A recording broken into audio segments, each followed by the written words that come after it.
Hello, welcome to Contemporary World History here at Waldorf University. I'm Dr. Mason. I'll be your professor as we explore the history of the world since the close of World War II, 1945, through the present day over the next 8 weeks. I really enjoy this course. I teach it both residentially here at Waldorf University, our campus in Forest City, Iowa, as well as I teach it online quite frequently. I think this is a really fun course that we can get a good sense of what's going on in the world we live in today by better understanding the events of the last 70 years or so. As I mentioned, I'm Dr. Kevin Mason. I've been here at Waldorf for the last 7 years. I'm the chair of the Department of History, Geography, and Political Science. I'm an American historian primarily by trade. I study rural and environmental topics within the Midwest in my own research. Most recently, I've been writing about how environmental factors exacerbated tensions between native peoples, particularly the Dakota, what people commonly call the Sioux, and settler populations in Iowa during the 1850s. I do work on some other things as well. I'm currently writing an environmental history of Iowa, focused on changes in soil water from the 1830s to now. But you can look into some of that stuff. You go over to my professor profile. Some of my publications are there. If that's something that interests you and you're looking for more reading than we're going to do, feel free to check it out.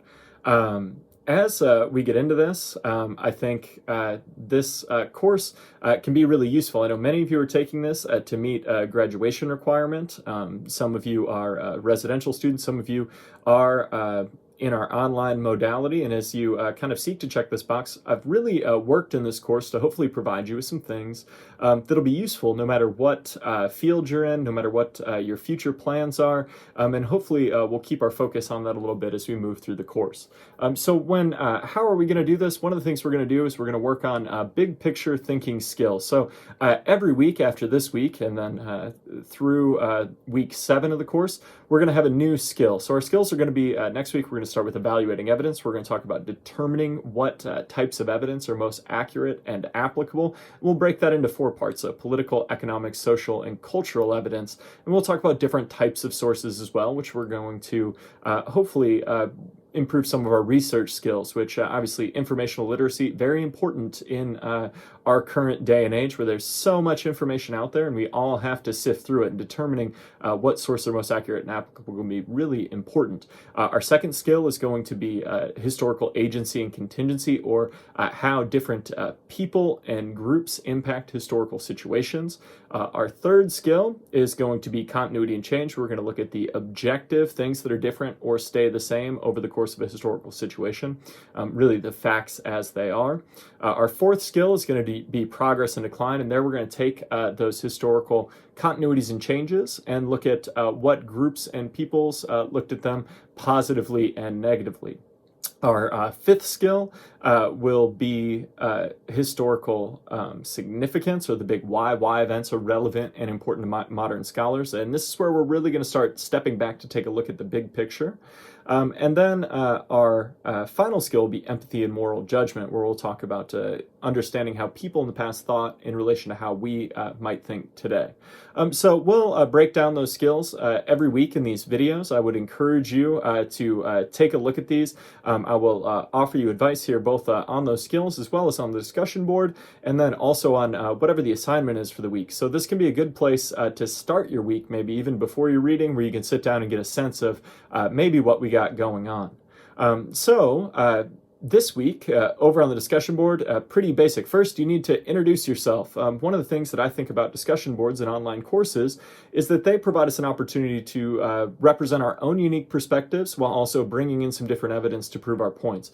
And both of those things are really important. You'll quickly notice as we get the discussion board going in this course, there's a lot of people from a lot of different places at different points in their life with a lot of different experiences. And no matter if you're from a big city or a small town, whether you're first year college student fresh out of high school, or you're an older, wiser learner coming back to us after a long career, we all have different things that we can bring to the table as we explore these different topics. And I really want to challenge you to do that over the course of the next 8 weeks. Also important on the discussion board, you have 2 posts a week. One is usually due by Saturday night, the other one by Tuesday at midnight, and those are both worth 50%. So put equal value in both of them. And if this is your first time in the online modality, I really want to encourage you to move beyond the most simplistic answers. You will not get the credit if you're just putting in especially in your responses. I really think you did a good job there. Nice job on that post. I think you're doing a good job.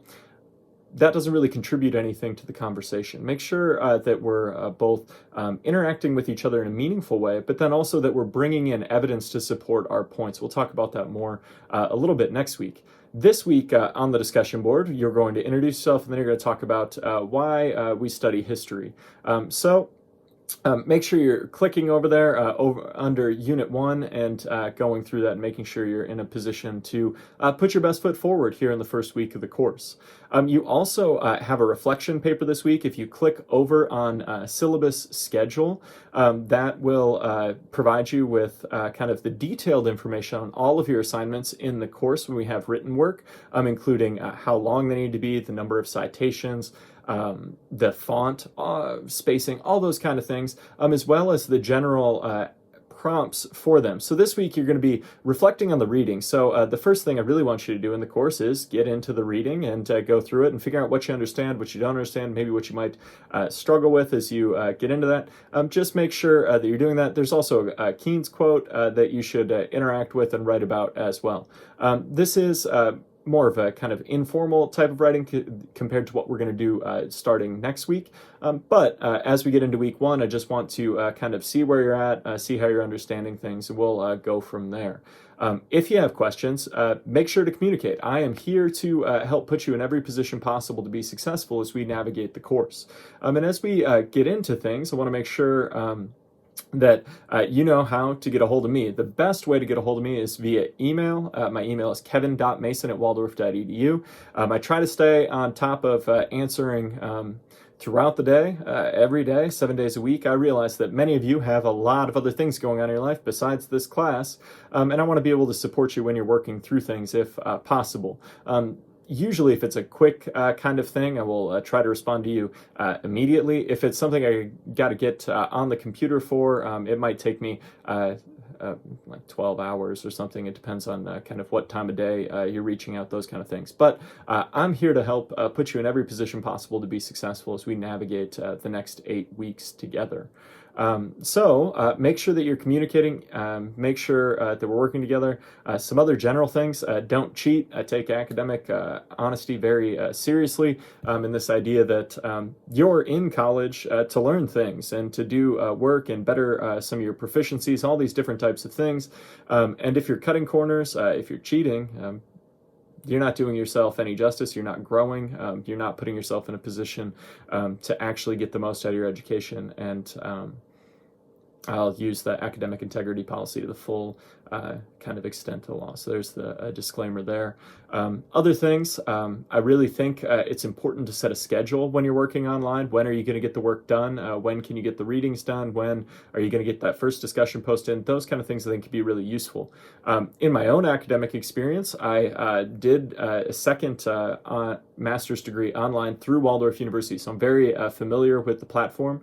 I was a community college student. I went to North Iowa Area Community College, and then I finished my bachelor's degree, Bachelor of Science in Social and Behavioral Sciences from the University of Mary in Bismarck, North Dakota, where I focused in history, geography, and political science. I did my first master's degree at Wayland Baptist University in Plainview, Texas, in American history. And then I did do a second master's degree here at Waldorf in organizational leadership focused in human resource development. And then I did my PhD at Iowa State University in rural and environmental history.